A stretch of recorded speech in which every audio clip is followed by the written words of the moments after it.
আজকের এই কেকটা নিয়ে না আমি নিজেও ভীষণ এক্সাইটেড। আর তার আগে সবাইকে বলে দিই thank you to all of you. আমাকে এইভাবে সাপোর্ট না করলে আজকে হয়তো এই কেকটা বানানোর মতন জায়গায় আমি থাকতাম না। কেক তো ৩ বছরে অনেক বানিয়েছি। কিন্তু আজকের এই কেকটার মধ্যে না একটা আলাদা ইমোশন জড়িয়ে আছে। বেশ কয়েক বছর আগে আমি আমার বিজনেসটা শুরু করেছিলাম। আর তারও ২ বছর পরে ভেবেছিলাম যে তোমাদের সাথে এটা তাহলে শেয়ার করে নিই। সেই মতো শুরু ১ম আমি আমার এই পেজটাতে রান্নার ভিডিও ছাড়লেই পরে কিন্তু যথারীতিভাবে আমি কেকের ভিডিওই আপলোড করেছি। আর তোমরাও সেটা ভীষণ পছন্দ করেছো। আমাকে অনেকজন কন্ট্যাক্ট করেছো, অনেকজন আমাকে ভালো কমেন্ট করে অনেকভাবে উৎসাহিত করেছো। তো তাদের জন্য সত্যি থ্যাঙ্কস বললেও হয়তো অনেক কম হয়ে যাবে। আজকে তোমাদের ভালোবাসায় আমার এই প্রোফাইলটা 10K-তে পূর্ণ হয়ে গেছে। হ্যাঁ, আজকে হয়তো 10K-র একটু বেশি হয়ে গেছে। কেকটা বানিয়েছিলাম কিন্তু ১ মাস মতন আগে। আর এটা নিয়ে কিন্তু আমি একটা লাইভ ভিডিও করেছিলাম, যেটার ভিউ তোমরা অনেক আমাকে এনে দিয়েছো। তো দেখো, আজকে আমি ওটারই সেলিব্রেট করব বলে কেকটা বানাচ্ছিলাম।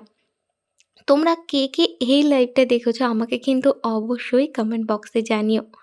তো কেকটা আমি ছোট্ট করে রেখেছি, কারণ আমি নিজেই সেলিব্রেট করব, ঘরেই খাবো, তাই খুব একটা বড় করিনি।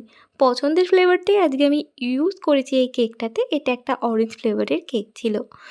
তো কেকটার ডেকোরেশনটা তো তোমাদের এক ঝলক আমি ফার্স্টেই দেখালাম। যেহেতু ফেসবুক থেকে আমার প্রথম এত ভালোবাসা পাওয়া, তাই তাকে কি করে ভুলি চলো। তাই কেকের মধ্যে ভেবেছিলাম গোটা একটা ফেসবুককেই বানিয়ে ফেলি। খুব একটা পারফেক্ট পারিনি। আসলে যা হয়, কোনো কাজে ভীষণ এক্সাইটেড থাকলে না কখন যে সেটাকে কমপ্লিট করব এই চিন্তাতেই থাকি। তাই আজকে যেমন পেরেছি তেমন ডেকোরেশনটাই তোমাদের দেখাচ্ছি। তো এটা আমি আজকে একটা ১ পাউন্ডের কেকই বানিয়েছিলাম। তো খুব ভালো করে একটা ফিনিশিং দেওয়ার চেষ্টা করছিলাম। আর তারপরে তো খুব একটা ডেকোরেশন করিওনি। দেখো, স্ক্যাপার দিয়ে সুন্দর একটা স্মুথ ফিনিশিং করে নিয়েছি। তো এরপরে ব্লু রঙের একটু জেল নিয়ে যাই, সেটাকেই আমি কেকের উপরে খুব ভালো করে স্প্রেড করে দিচ্ছি। তো ফেসবুকের যেহেতু থাম্বনেইলে নীল আছে, তাই আমি নীলটাই এখানে ইউজ করছি। আর আমি ভেবেছিলাম আরেকটু ডার্ক কালার নেব, তো কালারটা আমার অনেকটা হালকা হয়ে গেছিলো। পরে আমি কালারটা কিন্তু আর ইউজ করিনি। যাই হোক, এই জেলটাকেই আমি উপর দিয়ে ছড়িয়ে দিলাম খুব ভালো করে। একটু আলতো হাতেই করার চেষ্টা করছিলাম, কারণ আমি চেয়েছিলাম শুধুমাত্র উপরটাতেই জেলটা দেব। তারপরে এফটাকে আমি ড্র করে নিচ্ছিলাম ক্রিম দিয়ে। যেহেতু আমি বাড়িতেই খাবো, তাই কোনো রকম ফন্ডেন্ট কিন্তু আমি ইউজ করিনি। গোটা কেকটা এরকম ক্রিম দিয়ে আগে ড্র করে নিলাম, আর তারপরে এই হাতে করেই আর কি একটুখানি এটার স্মুথ আনার মানে স্মুথ ফিনিশিং দেওয়ার চেষ্টা করছিলাম। বেশ খানিকক্ষণ টাইম লেগেছিলো এটা করতে। আমি একটু ফাস্ট ফরওয়ার্ডেই তোমাদের দেখালাম আজকে।